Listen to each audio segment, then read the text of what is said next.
Hey guys, welcome back to library. Today is Wednesday, May 20th, 2020, and I hope that you are having an awesome week so far. I miss you all so much, and I can't wait to be back together whenever that may be. I wanted to read two stories to you today. Hopefully we'll have time for both, and they are not connected in any way. They're just fun stories that I wanted to share with you. So a few weeks ago we read The Bad Seed by Jory John and Pete Oswald.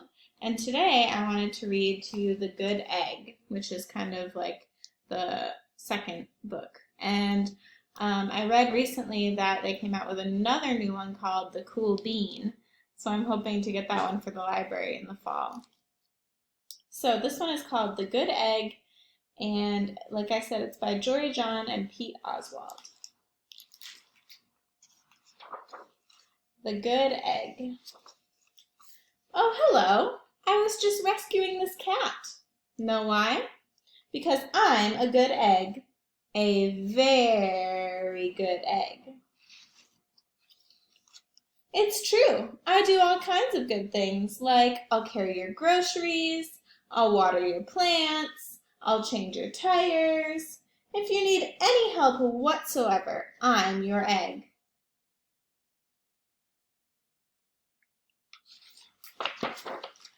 I've always been a good egg. It's been this way from the start. Even in my earliest days back at the store, there were a dozen of us living together under one recycled roof. There was Meg and Peg and Greg and Clegg and Shell and Shelly and Sheldon and Shelby and Egbert and Frank and other Frank. I love how they give little expressions to all the eggs. So cute. The other 11 eggs weren't on their best behavior. They weren't exactly good. They ignored their bedtime, they only ate sugary cereal, they threw tantrums, they cried for no reason, they broke their stuff on purpose. Meanwhile, I tried to take charge. I tried to fix their bad behavior. I tried to keep the peace because I was a good egg. A very good egg.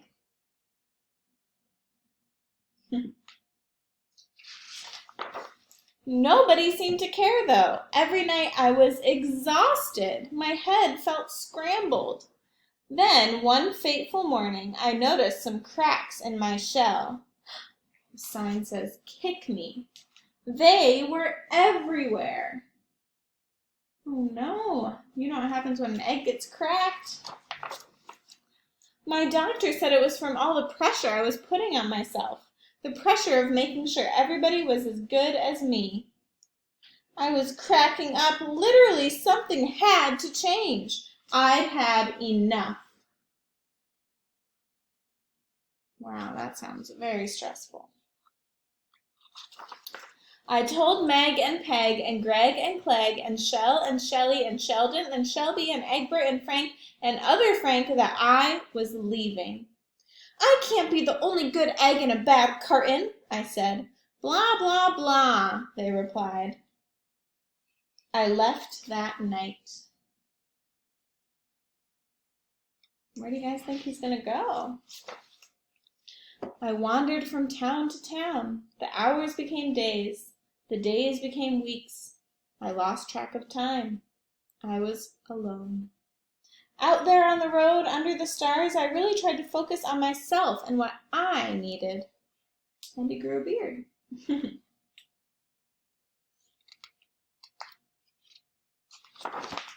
I took walks. I read books. I floated in the river. I wrote in my journal. I found simple moments to be quiet. I breathed in. I breathed out. I even started painting. For once, I found time for me. And guess what? Little by little, the cracks in my shell started to heal. My head no longer felt scrambled. I started to feel like myself again. Yay! So I've made a big decision. I'm returning to my old carton and my friends. Besides, I'm kind of lonely out here. This time, I know what I need to do. I'll try not to worry so much. I'll be good to my fellow eggs while also being good to myself. So it's good to be worried about your friends, but sometimes too much worrying can be a bad thing. Here we go. Everybody missed me. I missed them too. Welcome home. Hello, Meg. Howdy, Peg. Hey, Greg. Greetings, Clegg. What's up, Shell? Aloha, Shelly. Heyo, Sheldon. Hi, Shelby. Good day, Egbert. What's happening, Frank? Howdy do, other Frank. They're all excited to see him. Sure, every once in a while, everybody's still a little bit bad, but it's not like before. Here's what I realized. The other eggs aren't perfect, and I don't have to be either. I'm okay with that.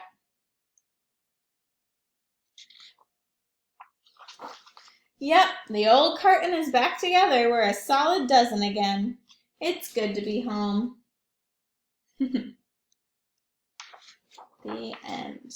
So the lesson I learned from this story is it's important to be caring towards your friends and worry about what they're doing, but also it's really important to take care of yourself too and not get so caught up in what everyone else is doing. Hope you guys like that story. The next one is called This Moose Belongs to Me by Oliver Jeffers. And I know a lot of you guys love his books and you might have heard this story before. But like I always say, it's always good to hear a story more than once, right? Here we go. This Moose Belongs to Me by Oliver Jeffers.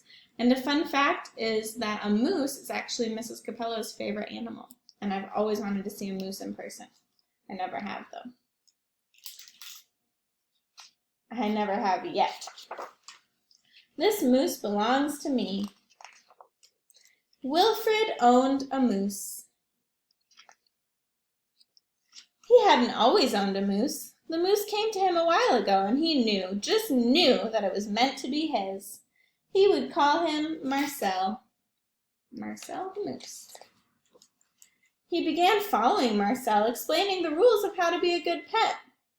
Much of the time, it seemed as though the moose wasn't listening, but Wilfred knew he was, mostly because he followed rule number 4 very well, not making too much noise while Wilfred played his record collection. So this moose has a lot of rules to follow. Sometimes the moose wasn't a very good pet. He generally ignored rule number 7, going whichever way Wilfred wants to go. The moose had a very good sense of direction, and Wilfred did not. And because the moose was particularly bad at rule number 7, subsection B, maintaining a certain proximity to home, Wilfred quickly learned to bring some string along on their outings so he could find his way back again. The moose wanted to explore. Sometimes the moose was an excellent pet. He had no trouble with rule 11, providing shelter from the rain.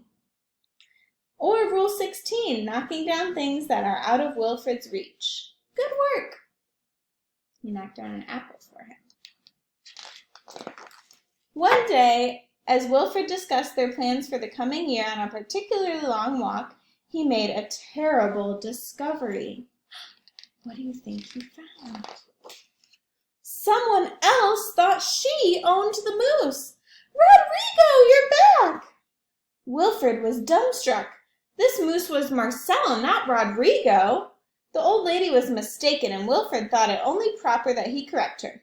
This moose belongs to me, he explained. Uh-oh. And to prove it, he called Marcel. Heel! But the moose did not respond. He seemed more interested in the old lady. Good Rodrigo! Embarrassed and enraged, Wilfred rushed off for home. Fine! But in his haste and miles from anywhere, he tripped over his string and got tangled up. And there he lay. Wilfred was beginning to get a little bit worried. It was getting late and the monsters would be out soon. Oh no, he's all alone in the dark. He had just ruled out the last of his options. when along came the moose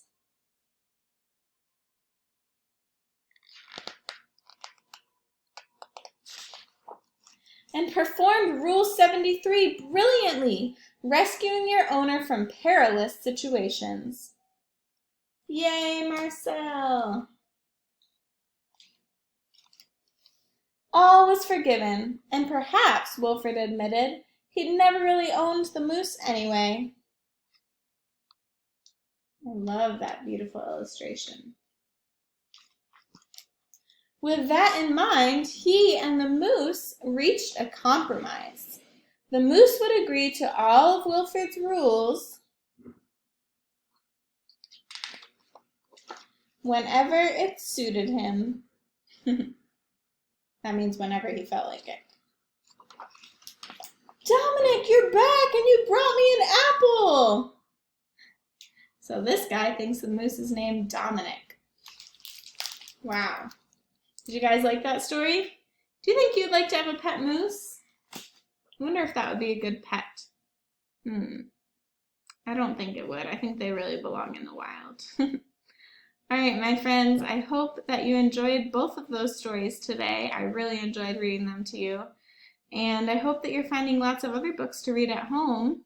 I did put some new choices on the choice board, so if you want to do an activity from there, some of them are the same and some of them are new. So you'll have to check it out and let me know if you find something fun to do. I miss you all so much, and I hope you have a great rest of your week, and I'll see you next time. Bye!